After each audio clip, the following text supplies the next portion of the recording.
খুব সকালে ঘুম থেকে উঠে হাঁটতে হাঁটতে ব্রাশ করতে করতে আমাদের গ্রামের চারদিকের সবুজে ঘেরা কুয়াশার চাদরে ঢাকা সুন্দর সৌন্দর্য উপভোগ করতে করতে আমি এমন একটা জায়গায় উপস্থিত হয়েছি যে এই জায়গাটি আমার গ্রামের সবচেয়ে সুন্দর এবং ভয়ঙ্কর জায়গা।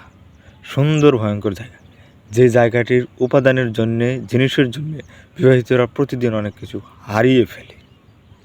আর যারা ভবিষ্যতে বিয়ে করতে চাচ্ছেন বা বিয়ে করতে চান, তাদের উচিত আমার সাথে যোগাযোগ করে এই জায়গাটিতে এসে আপনার মন থেকে ভয় উপড়ে ফেলা।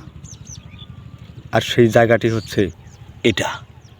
ভাই, দেখতে যতটা না সুন্দর, তার চাইতে বেশি ভয়ঙ্কর। কেননা এই জায়গাটিতে আমার গ্রামের মানুষ প্রতিদিন সকালবেলা মাছ ধরতে আসে এবং মাঝে মাঝে আমরাও আসি। পানিটা এত ঠান্ডা, আমার মনে হয় মাঝে মাঝে 5 ডিগ্রি সেলসিয়াসের মানে -5 ডিগ্রি সেলসিয়াসের নিচেও এসে যায়। পা দেওয়ার সাথে সাথে 1 মিনিটেরও কম সময়ের ভিতরে পা একদম নিস্তেজ হয়ে যায়। মানে এখন পানিটা যদিও কম ঠান্ডা, কিন্তু মাঝে মাঝে এতটা ঠান্ডা হয়ে যায় 30 সেকেন্ডের ভিতরে আপনি এই যে এইভাবে হাত দিলে আপনার হাতের আঙুলগুলো আর বাঁকা করতে পারবেন না, এতটা পরিমাণে ঠান্ডা। কিন্তু জায়গাটা ভাই এত সুন্দর, বাইরের এলাকার লোক যখন আমাদের গ্রামে আসে মন ভরে যায় জায়গাটি দেখলে। পাহাড়ের নিচে একটা সুন্দর ঝিল, ওয়াও!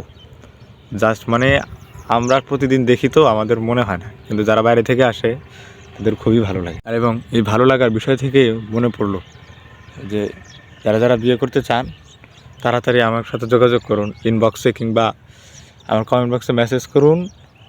কমপক্ষে আপনি যদি এই জায়গাটিতে 1 সপ্তাহ এসে মানে প্রতিদিন সকালবেলা পানিতে নামতে পারেন, তাহলে ভাববো আপনি বিয়ে করতে পারবেন।